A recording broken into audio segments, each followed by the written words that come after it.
Roman dodecahedron is remarkable and unusual because there's not many more than 100 known to exist. In 2023, a team of amateur archaeologists working in a quiet English field made a discovery that would challenge everything we thought we knew about the Roman world.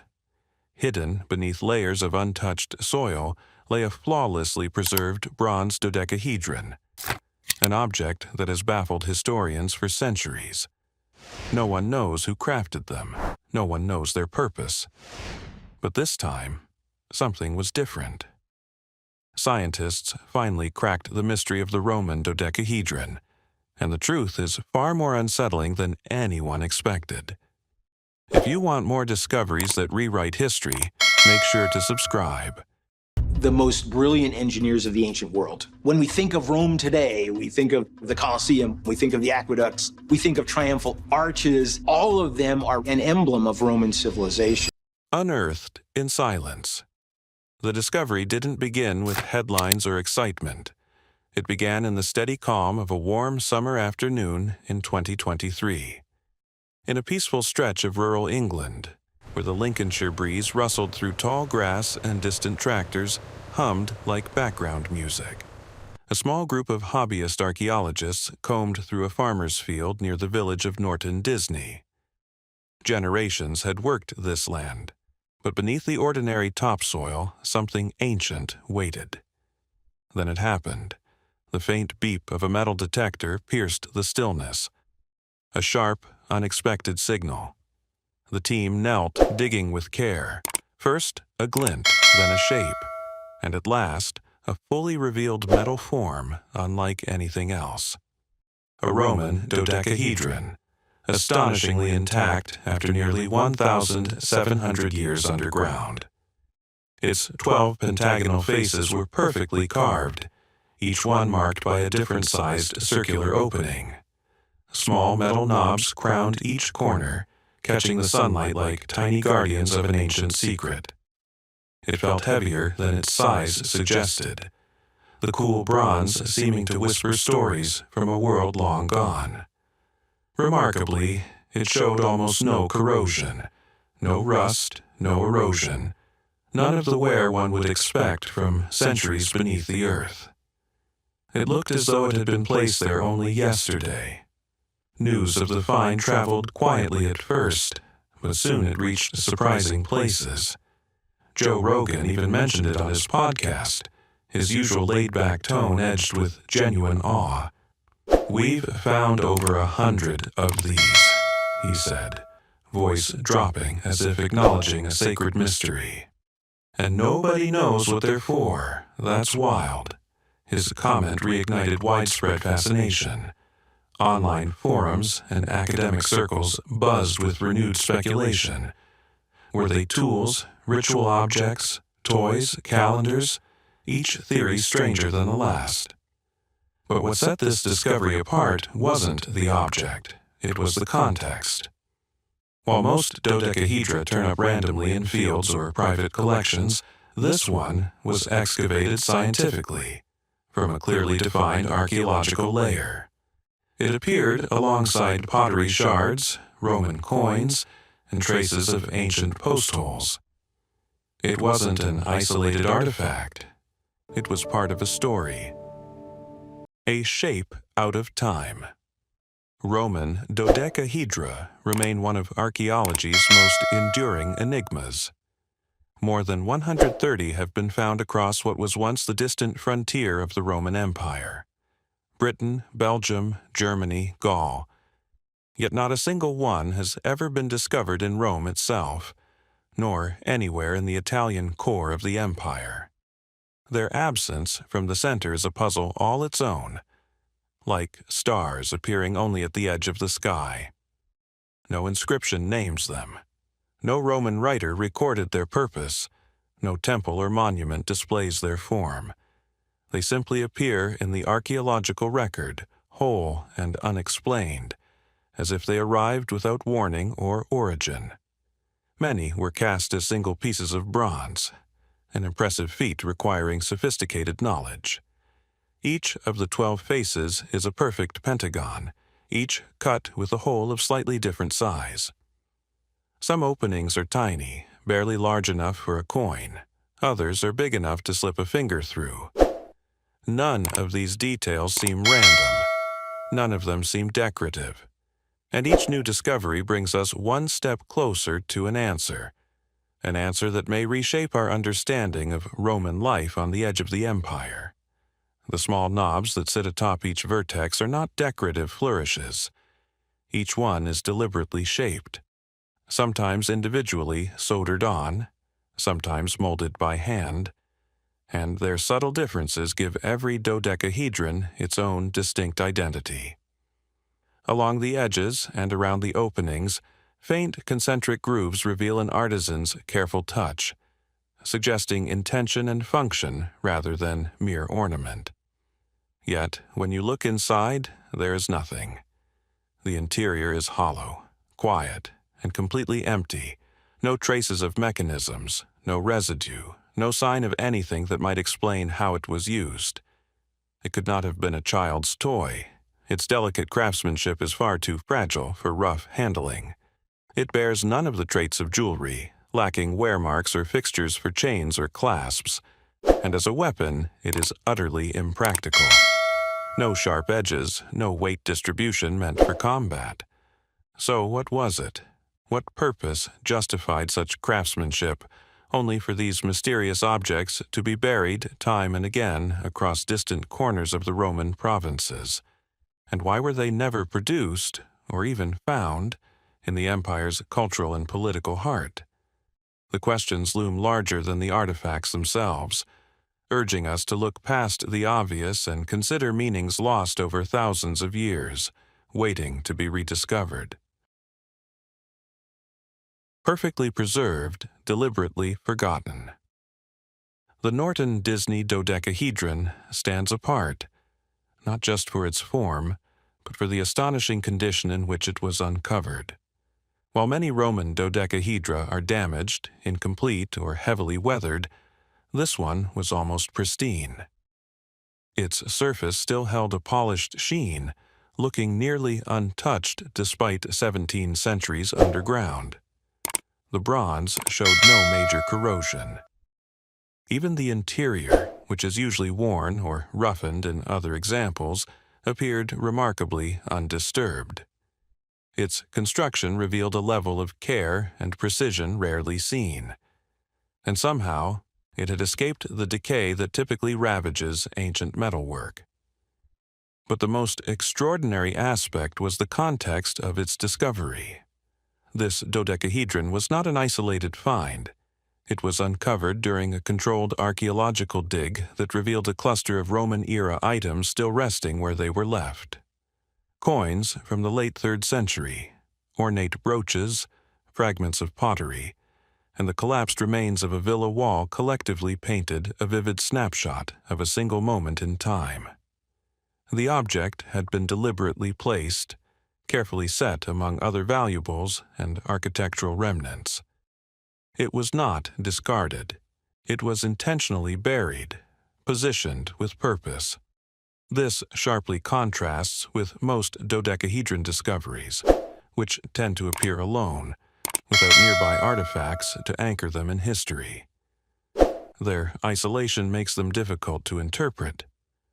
But the Norton Disney find offered a rare glimpse into the environment in which such an object actually existed. Yet, as the evidence accumulated, researchers began to see a troubling pattern. The deliberate burial did not just suggest preservation, it suggested concealment. Someone had carefully hidden the object, perhaps not out of reverence but out of fear, as though it carried a significance that needed to be removed from sight or from memory. Found where they should not be. The tale of Roman dodecahedra is one of strange, almost unsettling appearances in places where their presence defies explanation. These objects surface across Roman frontier territories, but seldom where context makes sense. They have been pulled from riverbeds, resting silently beneath rushing water for centuries. Some have been recovered from graves, placed beside the dead in rituals that hint at symbolic or spiritual meaning. Others emerge from beneath Roman baths or theaters, locations where civic life and sacred practices intersect, yet where an object so unusual seems strangely out of place. More intriguingly, several have been found in military zones, buried near weapon stores or tucked alongside small religious figurines. These discoveries suggest they may have held protective or ceremonial roles, perhaps tied to the fears, hopes, or superstitions of soldiers stationed far from home. In some cases, they have even been found within coin hoards, as though considered valuable or powerful enough to store alongside wealth. Such treatment implies they were not simple tools or decorative curiosities. They carried deeper significance, whether spiritual, protective, or entirely unknown. Their distribution raises further questions. Dodecahedra appear almost exclusively in the Roman West, in Gaul and Britannia, regions often marked by cultural blending and political unrest. Yet they are completely absent from the empire's eastern territories.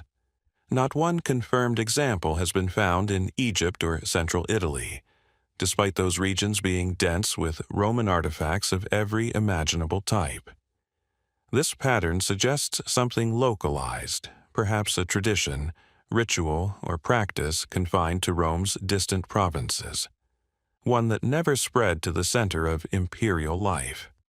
And this leads to one unsettling conclusion. The Romans documented everything: tools, rituals, architecture, weapons, trade, religion. Yet not a single record, inscription, or reference describes these objects. No manual explains their function. No official account mentions their creation or purpose, which raises the possibility that historians are only beginning to consider. Perhaps the Romans didn't invent the dodecahedra at all. Could these artifacts have been crafted by a forgotten culture living within Rome's borders, or perhaps introduced from an outside civilization? Is it possible they were adopted, inherited, or even taken from earlier peoples, only to be quietly erased from the official record? The Norton Disney discovery, flawlessly preserved yet intentionally hidden, deepens the riddle, hinting at a narrative woven with secrecy, power, and knowledge deliberately pushed into obscurity. Gaul's quiet defiance. This mystery doesn't unfold in the marble halls of Rome or amid its disciplined legions. It begins in the quieter corners of the empire, in the rolling landscapes of Gaul and the mist-covered wilds of Celtic Britain. Long before Roman standards pierced these skies, these lands were alive with ancient traditions. Nature governed life here. The rhythm of the seasons shaped everything, and the movement of the stars guided ritual and belief. Druidic priests once conducted hidden rites beneath sprawling oaks, their chants rising through shadowed forests. Festivals marked the eternal cycle of life, death, and renewal. People honored unseen forces, spirits of the land, the sky, the turning heavens. These practices were intimate, communal, and fiercely guarded from imperial scrutiny. Rome, pragmatic but wary, allowed limited local customs. But there were lines that could not be crossed. The Lex Cornelia de Sicarius et Beneficis, Rome's harsh law against poisoners and sorcerers, explicitly forbade any practice deemed magical or potentially destabilizing. Divination, communicating with spirits, unauthorized ceremonies. These were not simply superstitions in Roman eyes, they were threats to order, dangerous acts that defied the empire's logic-driven worldview. And yet, it is precisely in these borderlands, at the very edges of Roman power, where dodecahedra appear most often. Found in burial grounds alongside ritual objects, arranged animal remains, carved charms, offerings to unseen forces, their placement suggests a purpose beyond decoration. It forces an unsettling question. What if these dodecahedra were never Roman inventions at all? What if they belonged to older Celtic and Gallic religious traditions, survivors of a spiritual system Rome tried to stamp out? The absence of references in Roman literature or inventories begins to look less like ignorance and more like intentional erasure. Perhaps the empire didn't simply overlook these objects. Perhaps it tried to silence them. These bronze forms may represent cultural resistance preserved in metal, beliefs buried but not forgotten, waiting beneath centuries of conquest. The geometry of the invisible jump ahead to 2024, when modern science attempts to illuminate the ancient darkness. At the University of Ghent, a team of researchers reportedly undertook a rigorous geometric analysis of several dodecahedra, including the remarkable Norton Disney specimen. Their approach blended archaeology, mathematics, and astronomy in an effort to decode the artifact's purpose. The first revelation was startling. The holes drilled into each face were not random. Their varying diameters corresponded to specific ratios that mirrored ancient celestial cycles. When the measurements were compared to Iron Age star charts, the openings matched the apparent solar positions during solstices and equinoxes, particularly those visible in northern regions like Britain and Gaul. Even the arrangement of the small knobs on each vertex revealed intentional design. Their placement reflected the positions of notable stars honored during seasonal festivals. It was as though the object functioned as a three-dimensional map of the heavens, crafted to interact with cosmic rhythms. The team didn't stop with theory. They tested replicas under controlled conditions, exposing them to sunlight, measuring shadow movement, tracking how patterns shifted across the surfaces. When sunlight streamed through the apertures, it cast intricate, symmetrical shadows that moved throughout the day, forming pentagonal rings like the ticking hands of an ancient celestial timepiece. This behavior was far too precise to be accidental. It suggested the dodecahedron may have served as a primitive astronomical instrument, a tool for tracking the seasons, timing agricultural cycles, or determining the proper moment for sacred rituals.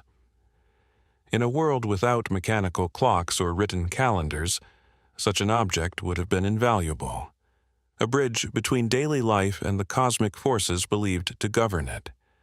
Could the dodecahedron have been more than a sacred emblem?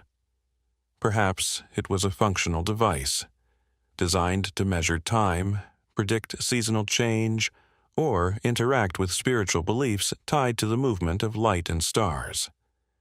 The answers remain out of reach, but what is clear is this: these artifacts fuse science, spirituality, and mystery, echoes of a worldview that saw the universe as alive and interconnected. Replicas and traces. To further Look at this probe binding the affinity mystery, on the model. researchers Impressive. The turned wells are to stable for the next run. replication. Data confirms it. Using advanced technology, they created precise 3D printed models that mirrored the originals down to the smallest details: the pentagonal faces, the exact diameters of each hole, the fine contouring of the knobs. These replicas were engineered not just to look identical, but to behave identically. In controlled laboratory settings, scientists subjected the models to extensive testing. Beams of light were directed through the holes. Heat was applied. Sound waves were introduced. Shadows, internal resonance, and structural responses were measured with sensitive instruments. Every flicker of light, every shift in shadow, every echo inside the hollow chamber was recorded. And with each test, the mystery deepened. During one of the replication experiments, a moment occurred that left the entire laboratory stunned.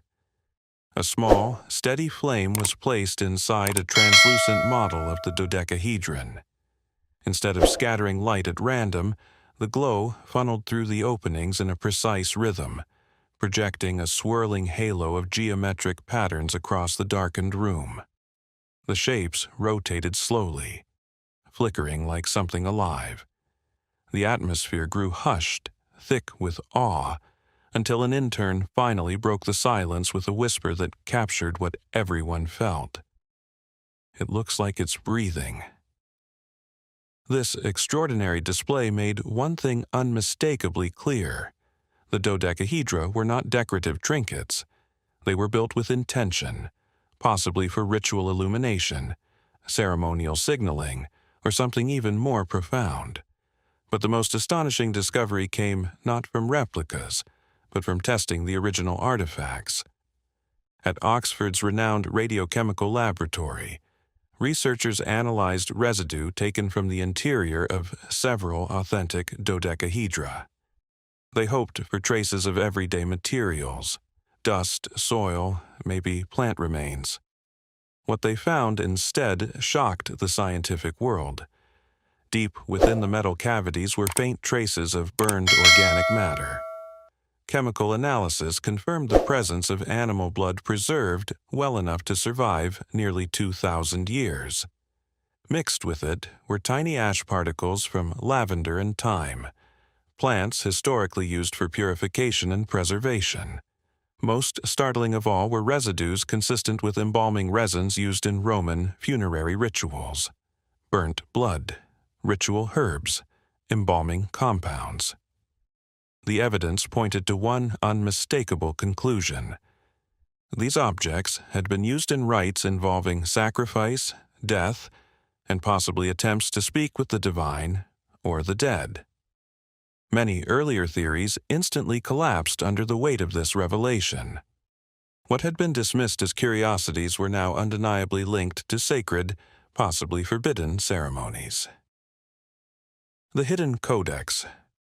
Late in 2024, the study of dodecahedra took an unexpected turn with the rediscovery of an overlooked manuscript from a secluded monastery in southern France.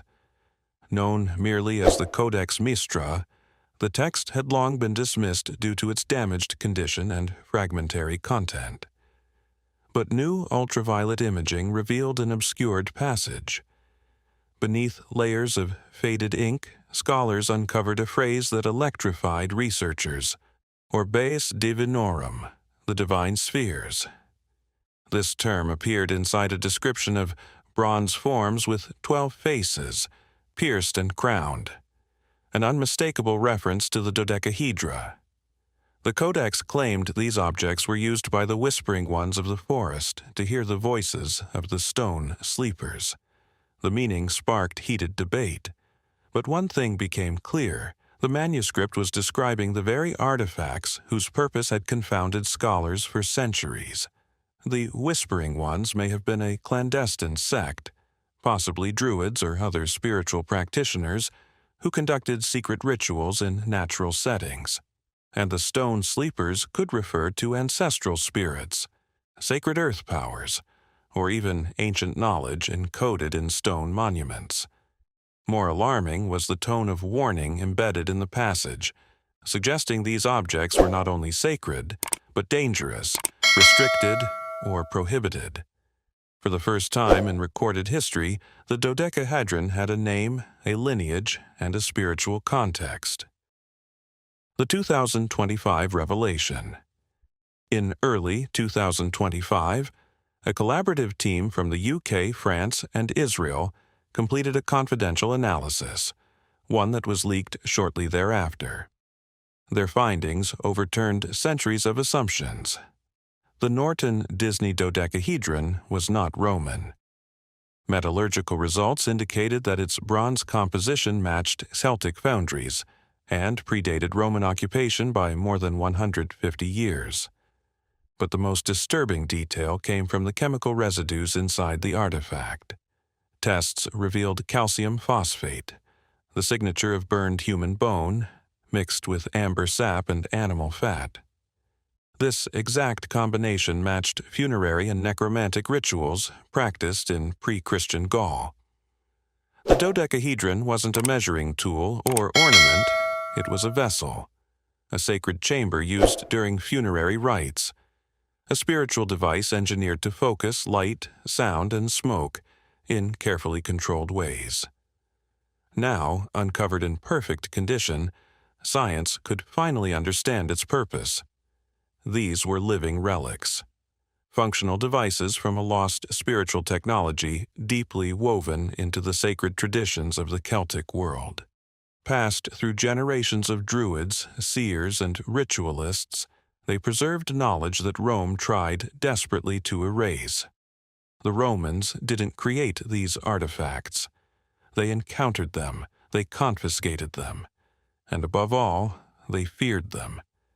Roman law aggressively suppressed indigenous magic and ritual practice, labeling them dangerous and subversive. But the objects themselves endured, buried beneath centuries of silence. Could ancient spiritual technology hold secrets that modern science has only begun to uncover? Share your thoughts below. Thank you for joining us, and we'll see you in the next video.